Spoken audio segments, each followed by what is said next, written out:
Amidst the roar of an old engine and the screeching of wheels on the gravel road, an old passenger van snakes its way through the winding curves of the Bicol Mountains, heading towards a remote area in the Bicol Mountains, a land that locals call semi-spiritual world. Inside the van, among the languid passengers, are two young faces, two cousins with personalities as opposite as fire and water.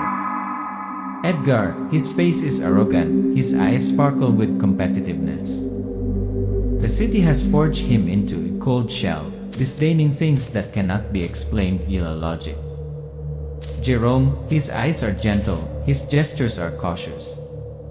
Although he also comes from the city, he still holds on to his faith in old things, spirituality, the teachings of his grandparents, and dogmas. This trip, supposed to be a vacation, is the beginning of a terrifying ordeal. A curse, an unintentional insult, and a world that science cannot explain. As soon as the car stopped at the first rest stop, amidst the heat and dust, Edgar smiled faintly at Jerome's reminder. "Don't eat anything along the way," Tito Abner told you.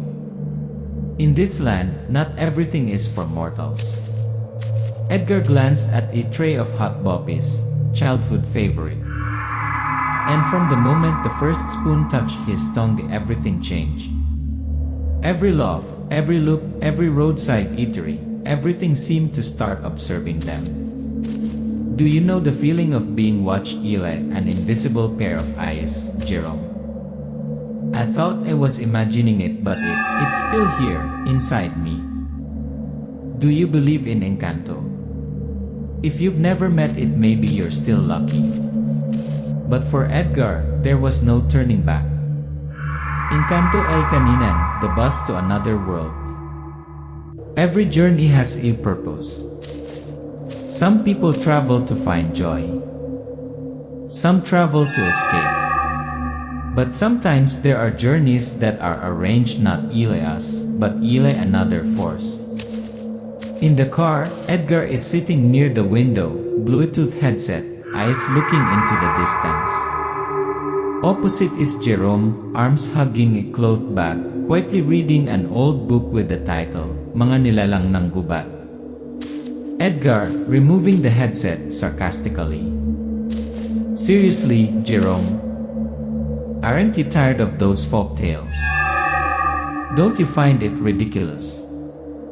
In the 21st century, we're still afraid of Engkanto and Aswang. Jerome calmly, not looking up. Just because we can't see them doesn't mean they don't exist. Edgar, smirking. I believe in what can touch, measure, and understand. The weak spirit and being followed stories are just tricks of unemployed quacks. The scene passes Yila the car window. The scenery on both sides gradually changes from bustling urban to deserted countryside, dotted with old houses and gloomy forests. Jerome, a believer in old commandments, seemingly outdated rules. Edgar, a son of the city, carrying the arrogance of a man who believes only in science. Both on the road to a land that the villagers often talk about in whispers. The scene in the car becomes more tense. The temperature rises, the air conditioner breaks. A passenger in the back begins to cough continuously. Jerome turns back to give water. Edgar holds his nose, looking annoyed. Edgar, mumbling. This place is even lacking in clean air. Jerome. If your heart is clean, you will feel light anywhere. But if you carry dirt in your heart, you will feel stuffy wherever you go. Edgar turns away, annoyed. The background noise gradually fades, only the sound of the car engine, the hum of the fan, and a strange lullaby from afar, with no clear source. Short flashback, Jerome remembers the advice of Tito Abner, his old uncle who lives in the countryside they are about to visit. Huwag na huwag kayong bibili ng pagkain along the road. lalo na sa istasyon ng Bicol. Hindi lahat ng niluluto para sa tao. Present, Jerome turns to look at Edgar, who is snoring lightly in his sleep, muttering in his head. Just hope it's not too late. The car passes a dilapidated road sign, the words almost faded. Bicol region, the last letter is scratched. The camera pans slowly as the wheels grind across a patch of dirt marked unfamiliar bare footprints, small but deep. There are warnings not for fear, but for survival. The bus stops at an old food station in the middle of a sparse forest. The sign is rotten, the letters are stained the rain and sun. The scene is quiet, strangely quiet. There are places that are not on the map but always exist in the memory of the land. Stations that not everyone should stop at. Inside the bus, passengers start to get off the bus.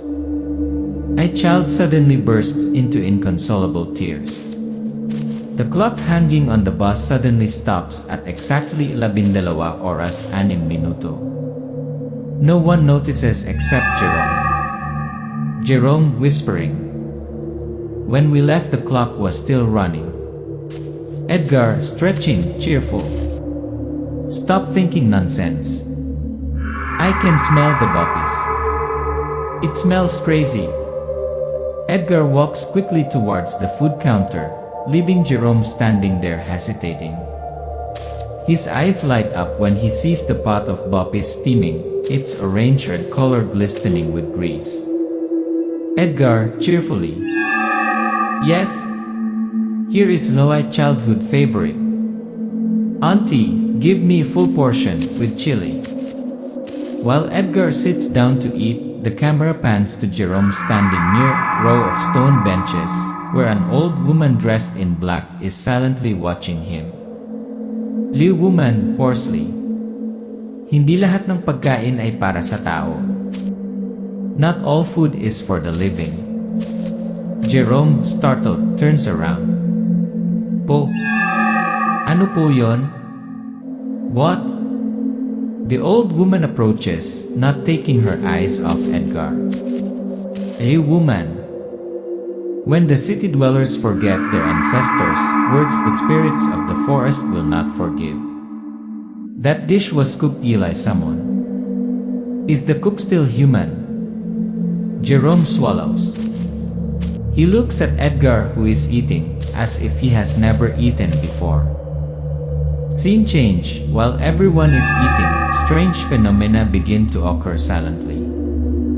A glass of water on the table shakes slightly itself even though there is no wind. The baby is still crying even though he is being held in his mother's arms.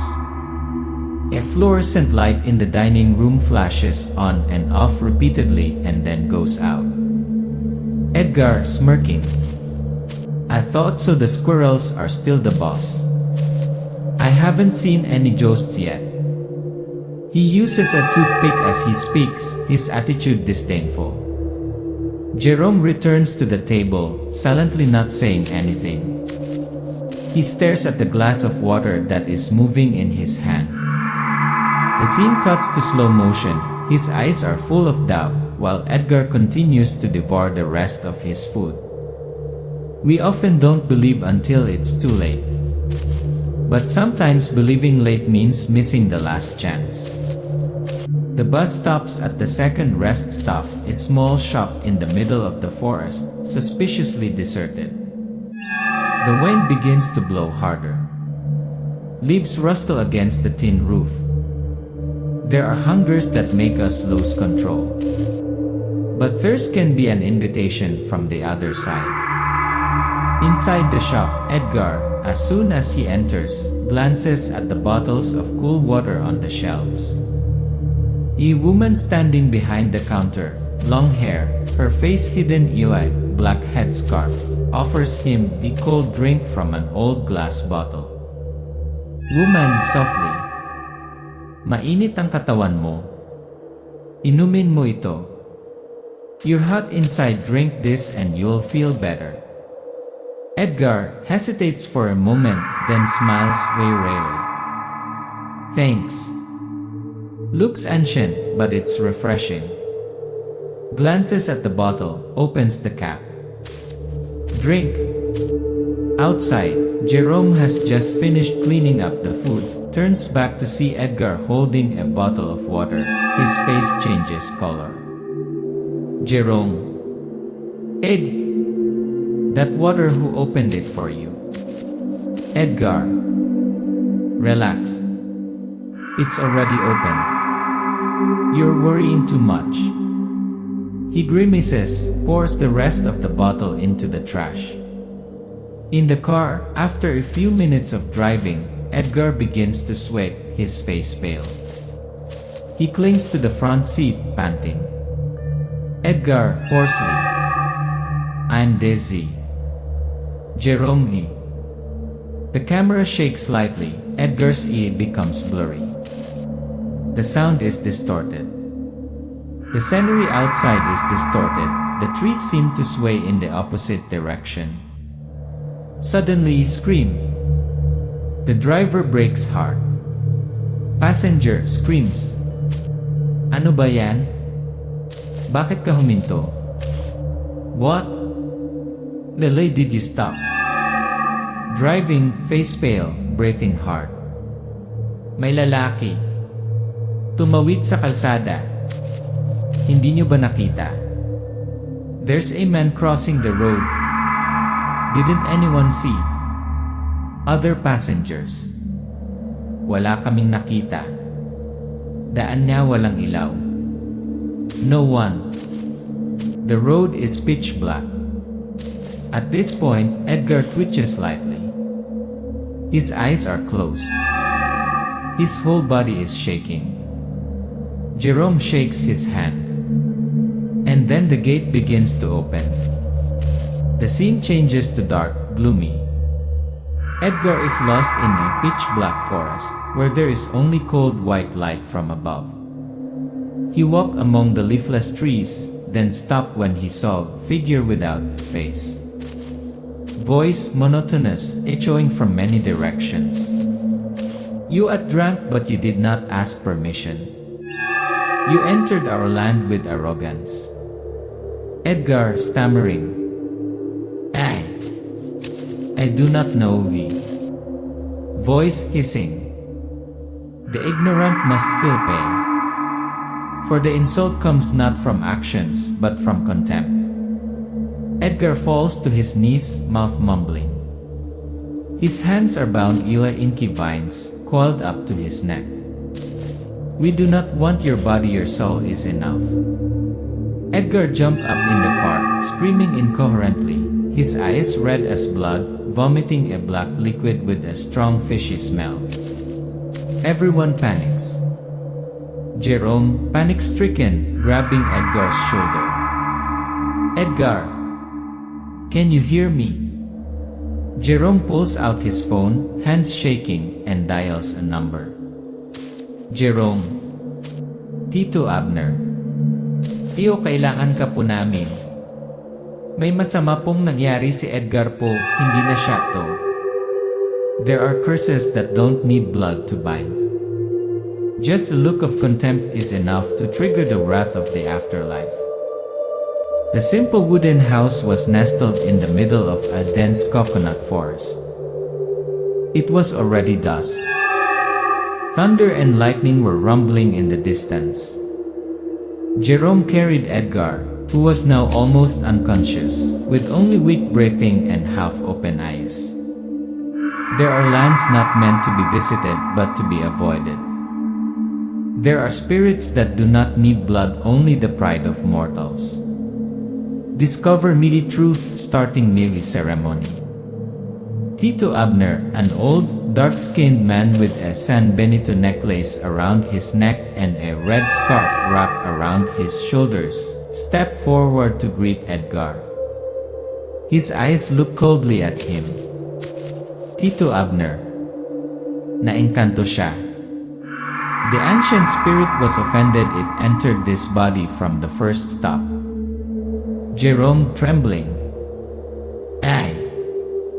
I thought it was just a legend. Tito Abner sternly. Legends are truths that people have chosen to forget. Inside, Tito begins to prepare the ritual. The main room is filled with white candles, coarse salt is scattered in the corners, ancient incense is burned in a circle. He opens the wooden chest, takes out blue jade circle, the centerpiece of the ritual, said to be the nemesis of soul energy. Ni soul awakens, Edgar becomes a demon. When the circle is placed near Edgar, his body convulses violently. Cold wind rushes into the house despite the closed door. Candles flicker. Edgar, in a state of possession. Wala kang karapatang alisin ako, akin siya. Akin ang laman niya. You have no right to chase me away, this body is mine. Edgar is now quieter, more resonant, his eyes are red. He gets up, breaking a series of objects around him. Wooden furniture is thrown away, mirrors are cracked for no reason. Jerome, horrified. Tito, it's not Edgar anymore. It's something else. Confrontation, ancient magic is darkness. Tito Abner calmly walks towards Edgar, holding a jade bracelet, chanting an ancient incantation, sanggalang ng liwanag pawin ang dilimdi. Edgar, screaming, resisting. Bitawan niyo ako. Hayo. Hindi ako lalabas. Let me go. You can't chase me away. The space seems to shake. The windows open themselves, thunder rumbles in the air. The camera slows down, the jade ring begins to glow. Tito sprinkles salt in a circle around Edgar. As the jade light shines directly on his face, Edgar screams in pain, struggling, but cannot escape. The ancient spell cannot completely destroy the darkness, but it can bind it if the summoner's faith is strong enough. Fateful moment, Tito Abner kneels down, attaching the ring to Edgar's forehead. A black smoke curls from his mouth, forming a distorted face that floats in the air. Soul, roaring. Hindi pa tayo tapos, babalik ako kapag nakalimutan niyo uli ang takot. We're not done yet. I'll be back when you've forgotten your fear again. The black smoke shatters. The atmosphere returns to normal. The candles suddenly go out. Edgar faints. Tito Abner sighs. Wala na siya. He's gone. Jerome, with tears in his eyes. Tito. Never thought just a bite would cost me my life. Tito Abner, looking into the distance. Engkanto doesn't hate people, just disrespect. And this time it spared him because of his pleas, not because it had to leave. The pale dawn shines through the window of the wooden house. Edgar lies on the bamboo mat, his body drenched in sweat, but his breathing has returned to normal. Jerome sits beside him, his eyes red from staying up all night. There are nights longer than a lifetime. There are experiences that no one tells, because only the survivors understand.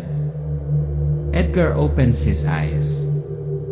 The light touches his pale face. He sees Jerome. Edgar, weakly, hoarsely. Jerome. I scared you, didn't I? Jerome says nothing. Edgar tries to sit up, tears welling up.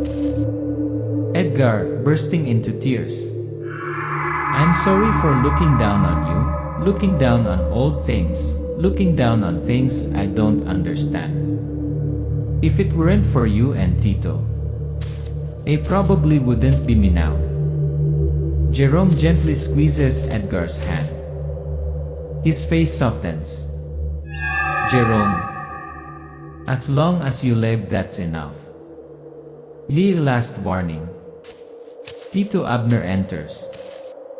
He looks at Edgar for a long time, then speaks in a low voice. Tito Abner. The spirit has departed, but the mark has not disappeared. Edgar, bowing his head. I understand, Tito. Tito Abner, sternly. That's good.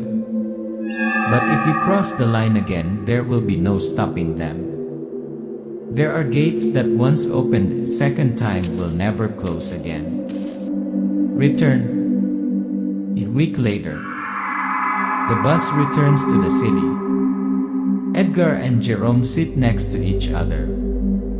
Edgar takes off his headphones, turns off his phone, and looks out the window. Edgar, slowly, calmly. You know, the first time I saw the city was so noisy. Jerome, smiling. Maybe it's because my mind is at peace. Camera pans down to Edgar's hand. He's wearing a small wooden bracelet, a gift from Tito Abner, a reminder charm. Open yan, a familiar figure. Scene, Edgar leaves the bus station, enters a familiar coffee shop. The doorbell rings. He sits down, orders a cup of hot tea. Wide angle, back of the shop, a woman in black, long hair covering her face, staring cup of coffee. She turns her head slightly, her eyes flicker. It's the old woman who warned Jerome at the first stop. Edgar freezes. The scene slows down. He stands up, but when he turns back to look, she's gone. Once you reach the other side, sometimes it reaches back. Black screen, text appears. Yili story just beginning.